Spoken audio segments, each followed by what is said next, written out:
Subscribe कीजिए F study class channel को और बेल आइकन को दबाइए लेटेस्ट वीडियो सबसे पहले देखने के लिए।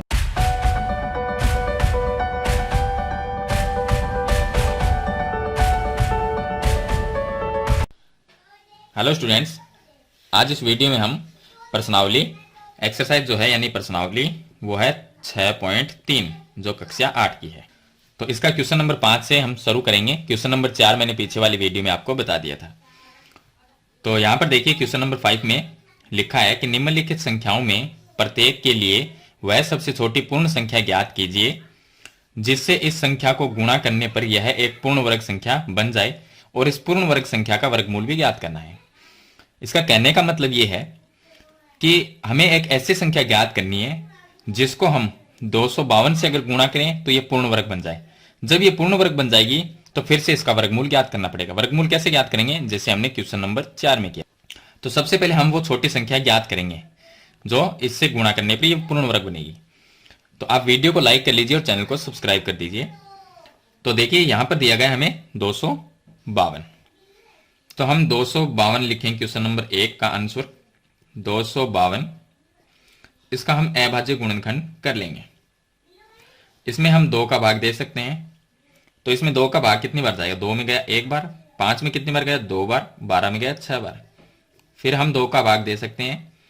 12 में जाएगा 6 बार और 3, 63 में 3 का भाग चला जाएगा 21 बार और फिर 3 का भाग देंगे तो जाएगा 7 बार, 7 का भाग देंगे तो 1 बार। अब यहां पर एक चीज ये देखनी है आपको कि जब हमने अभाज्य गुणनखंड किया तो अभाज्य गुणनखंड में संख्याओं के जोड़े बनते हैं। अगर पूर्ण वर्ग संख्या हो तो जोड़े बनते हैं। तो यहां पर देखिए 2 ये हो गए, 3 और 3 इनका एक जोड़ा बन गया, 7 अकेला रह गया। तो हम लिखेंगे कि जो 252 है, यहां पर लिख देता हूं मैं 252। इसका अभाज्य गुणनखंड क्या है? इसका है 2 गुणा 2, 3 गुणा 3 और 7।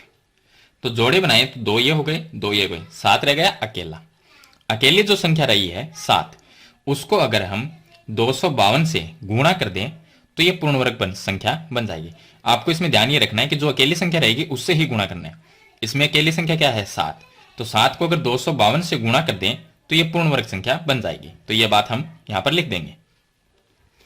तो चलिए मैं यहां पर लिख देता हूं कि 252 को 7 से गुणा करने पर यह पूर्ण वर्ग संख्या बन जाएगी। तो चलिए हम गुणा करके देखते हैं। तो हम क्या करेंगे? गुणा कर लेंगे। तो 252 को गुणा कर देंगे 7 से, कितना आएगा? तो देखिए 7 दूनी, 7 को 2 से गुणा किया, 7 दूनी 14, हासिल 1 रह गई, 7 पंजो 35 और 1 36, हासिल रह गई 3, 7 दूनी 14 और 3 17, 1764।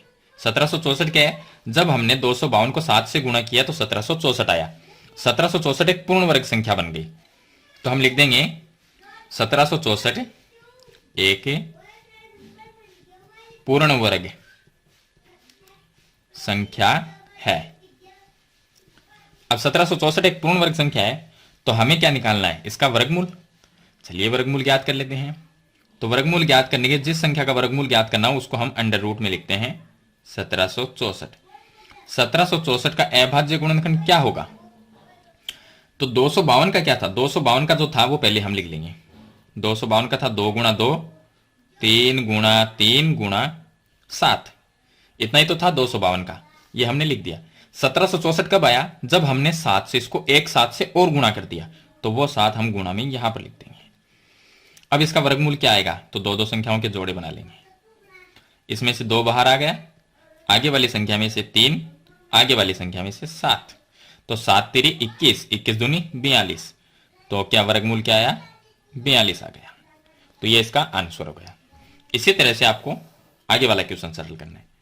2 नंबर क्वेश्चन में हमें 180 दिया गया है। तो हमें 180 का पहले तो वो संख्या ज्ञात करेंगे कि जिससे 180 को गुणा कर दिया जाए तो ये पूर्ण वर्ग संख्या बन जाएगी। तो 180 का अभाज्य गुणनखंड ज्ञात करेंगे। हम लिखेंगे 180 का अभाज्य गुणनखंड।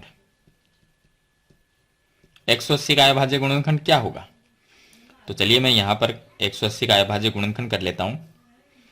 2 का भाग देंगे तो 90 आया, 2 का भाग देंगे तो 45 आया। 45 में 3 का भाग दे सकते हैं तो कितना आएगा? 4 में गया 1 बार और 15 में गया 5 बार, तो 15 ही आया। फिर 3 का भाग देंगे तो 5 आया और फिर 5 का भाग देंगे तो 1 आया। तो 180 के अभाज्य गुणनखंड क्या हो गए? 180 बराबर हम लिख सकते हैं 2 गुणा 2, 3 गुणा 3 गुणा 5। यहां पर अगर जोड़े बनाए तो अकेली संख्या कौन सी रहेगी? 5 रहेगी। इसका मतलब 5 से अगर 180 को गुणा कर दिया जाए तो ये क्या बन जाएगी? एक पूर्ण वर्ग संख्या बन जाएगी। तो हम यहां पर लिखेंगे कि 180 को 5 से गुणा करने पर यह पूर्ण वर्ग संख्या बन जाएगी, क्योंकि फिर हम जोड़े बना सकते हैं। फिर अगर 5 से गुणा कर देंगे इसका मतलब 1 5 और आ जाएगा, तो फिर जोड़े बन जाएंगे सभी के। तो वो पूर्ण वर्ग संख्या होते हैं जिनमें जोड़े बनते हैं। तो चलिए 180 को 5 से अगर हम गुणा करते हैं कितना आया? 5 को 0 से गुणा किया 0, 18 पंजो 90, 900। अब 900 का वर्गमूल ज्ञात करेंगे। तो 900 का वर्गमूल हमें ज्ञात करना है तो अंडर रूट में लिखेंगे 900। अब इसका अभाज्य गुणनखंड करेंगे तो 900 का अभाज्य गुणनखंड क्या हुआ? पहले तो 180 का देखिए, वो लिख दीजिए आप। 2 गुणा 2 गुणा 3 गुणा 3 गुणा 5, ये तो है 180। ये 180 का जो अभाज्य गुणनखंड है वो यहां पर मैंने लिख दिया। अब हमने 900 कैसे आया? जब हमने 180 को 5 से गुणा किया तो ये जो 5 है वो एक बार और लिख देंगे। तो यहां पर देखिए संख्या के जोड़े बन गए और जोड़े में से एक एक संख्या बाहर ले लेंगे। 2 3 5, 5 3 15, 15 दूनी 30। तो इसका वर्गमूल कितना आया? 30 आ गया। क्वेश्चन नंबर 2 मैंने आपको बता दिया। अब देखिए क्वेश्चन नंबर 3।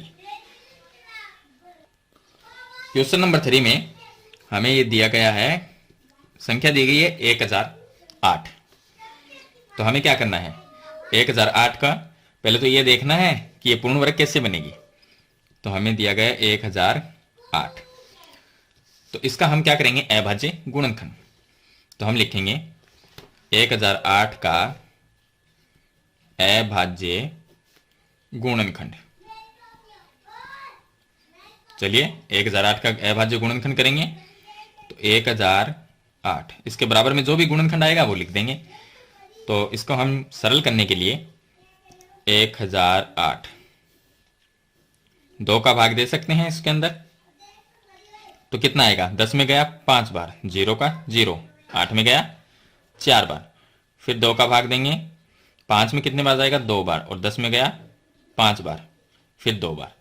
फिर 2 का भाग दे सकते हैं, 552 आ गया, 552 में भाग देंगे तो 1, यहाँ पर 2 बार, 126 आएगा। फिर 2 का भाग देंगे तो 12 में गया 6 बार और 3। चलिए 63 में 3 का भाग जा सकता है, तो 3 का भाग 6 में गया 2 बार 1।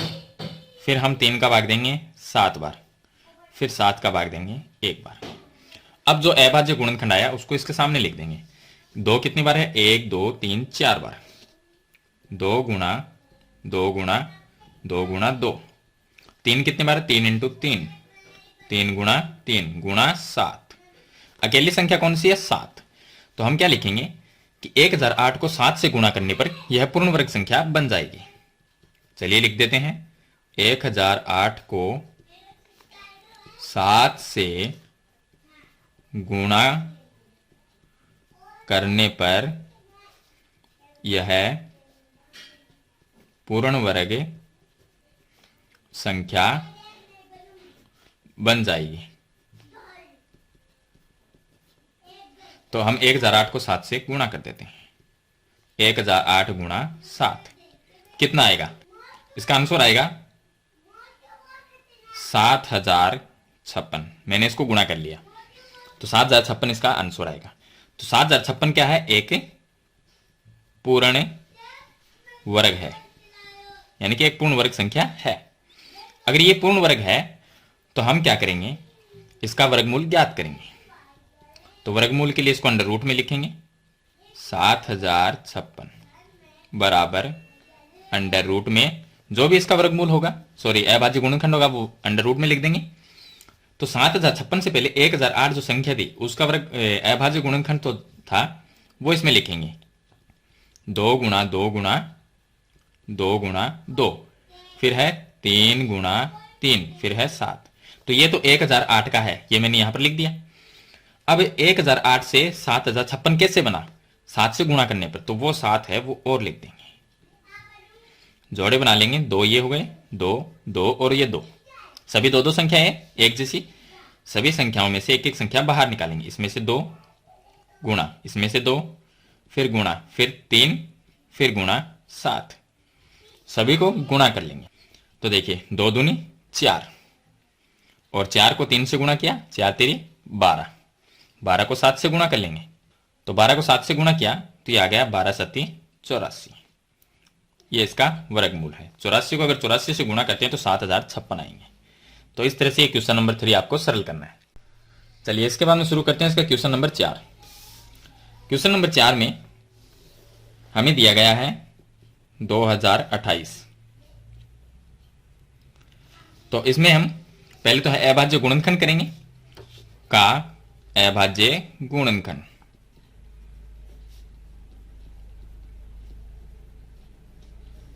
दो 2028 का अभाज्य गुणनखंड करेंगे तो ये हो गया 2028, और अभाज्य गुणनखंड क्या होगा, तो 2 का भाग देंगे पहले, तो ये आ गया 10 1 4, फिर 2 का भाग देंगे 5 0 7, फिर 2 का भाग देंगे तो इसके अंदर सॉरी यहां पर 507 यानी लास्ट की संख्या 7 है, तो 7 में 2 का भाग तो जाएगा नहीं, तो हम इसमें 3 का भाग देंगे, क्योंकि 7 विषम संख्या है तो इसमें विषम संख्या का ही भाग जा सकता है। तो 5 में कितनी बार जाएगा, 5 में जाएगा 1 बार, 3 एकम 3, पीछे 2 रह गया, फिर जाएगा 6 बार, 6 तिरी 18, फिर 2 27, 9 बार चला गया। उसके बाद में 3 का भाग देंगे, तो 3 का भाग 16 में जाएगा, 5 तिरी 15, और फिर रह गया 19, तो 19 में भाग जाएगा नहीं। तो देखिए 169 है, 169 वैसे तो 13 का भाग जाता है 169, तो हम अगर इसमें 13 का भाग देते हैं तो 169 में 13 ही आएगा, और फिर 13 में 13 का अगर भाग देंगे तो 1 आएगा। तो अभाज्य गुणनखंड लिख देते हैं 2028। 2028 का अभाज्य गुणनखंड क्या है, 2 गुणा 2 गुणा में 3 गुणा में 13 गुणा 13। अब इसमें से अकेली कौन सी संख्या है, 3 है, तो क्या लिखेंगे कि 2028 को 3 से गुणा करने पर ये क्या बन जाएगी, पूर्ण वर्ग संख्या बन जाएगी। तो हम लिखेंगे 2028 को 3 से गुणा करने पर यह पूर्ण वर्ग संख्या बन जाएगी। तो यह पूर्ण वर्ग संख्या बन जाएगी। तो 2028 को हम 3 से गुणा कर देते हैं, गुणा में 3, तो 8 तिरी 24, पीछे रह गया 2, 3 दूनी 6 और 2 8, 3 को 0 से गुणा किया 0 और 3 दूनी 6। तो देखिए क्या आ गया, 6084। अब 6084 जो है एक पूर्ण वर्ग संख्या है, एक पूर्ण वर्ग संख्या है, ये एक पूर्ण वर्ग संख्या है। तो इसका वर्गमूल ज्ञात करना पड़ेगा, तो हम अंडर रूट में लिखेंगे 6084। अब वर्गमूल ज्ञात करने के लिए इसका अभाज्य गुणनखंड क्या है 6084 का, वो इसमें लिख देंगे। तो देखिए पहले 2028 का क्या है वो लिख देंगे, क्योंकि हमने तो एक्स्ट्रा क्या किया है, इसमें 3 से गुणा किया है। तो 2008 का जो 28 है, तो इसका जो अभाज्य गुणनखंड है 2 गुणा 2, फिर है यहां पर 3, फिर गुणा में 3 और लिख देंगे, फिर 13 गुणा 13, क्योंकि 2 गुणा 2 तो पहले से इसमें भी है, अकेला 3 भी है, सिंगल 3, 13 गुणा 13 भी है। हमने क्या किया, यहां पर 3 से जो गुणा किया उस 3 को एक बार और लिख दिया। तो ये पूरा जो टोटल अभाज्य गुणनखंड किसका है, 6084 का हो गया। तो अब देखिए इसमें से जोड़े बनाएंगे तो एक एक संख्या बाहर लिखेंगे, 2, 3 और 13। तो हम इसको गुणा करेंगे तो 3 दूनी 6 और 6 को 13 से गुणा करेंगे तो 13 को 6 से गुणा किया, 13 6 78 होता है। तो ये इसका वर्गमूल आ गया 6084 का। तो ये हो गया इसका क्वेश्चन नंबर 4। चलिए इसके बाद में शुरू करते हैं क्वेश्चन नंबर इसका 5। क्वेश्चन नंबर 5 में देखिए हमें एक संख्या दी गई है 1458। तो पहले तो हम वह सबसे छोटी पूर्ण संख्या ज्ञात करेंगे जिसको इस संख्या से गुणा करने पर यह पूर्ण वर्ग बन जाए। तो क्या करेंगे उसके लिए, इसका अभाज्य गुणनखंड। तो इस संख्या का अभाज्य गुणनखंड, अभाज्य गुणनखंड क्या होगा 1458। इसमें हम पहले भाग देंगे 2 का। 14 में जाएगा 7 बार, 5 में गया 2 दूनी 4 और 9 दूनी 18। फिर हम इसमें 3 का भाग देंगे क्योंकि विषम संख्या लास्ट में है तो 3 का भाग जा सकता है। तो 7 में 3 का भाग जाएगा, 3 दूनी 6 और 12 में चला गया 4 बार, 9 में गया 3 बार। फिर हम इसमें 3 का भाग देंगे, 243 में 3 का भाग जाता है, 24 में गया 8 बार और 3 में गया 1 बार। फिर हम 3 का भाग देंगे तो 3 दूनी 6 और 2 21 हो गया, 21 में 3 का भाग 7 बार जाता है।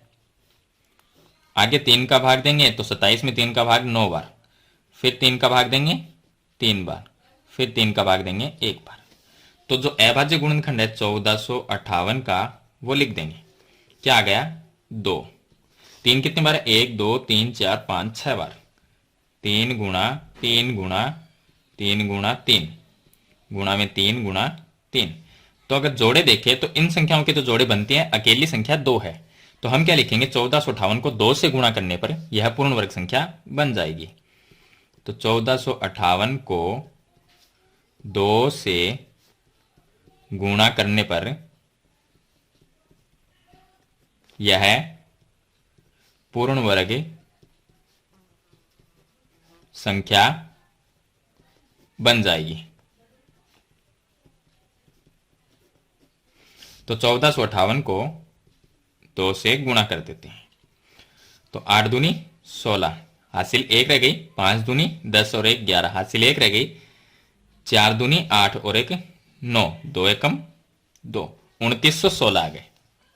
अब हमें 2916 का वर्गमूल ज्ञात करना है तो इसको अंडर रूट में लिखेंगे 2916। फिर अंडर रूट में इसका अभाज्य गुणनखंड क्या होगा 2916 का वो लिख देंगे। तो 1458 का क्या था पहले वो लिखेंगे। 2 अकेला था, उसके पास में एक 2 और लगा देंगे क्योंकि हमने 2 से ही गुणा किया। तो इसको 2 को डबल कर देंगे, 2 गुणा 2 कर देंगे। फिर आगे वाले सेम लिख देंगे, 3 गुणा 3 गुणा 3 गुणा 3 3 गुणा 3।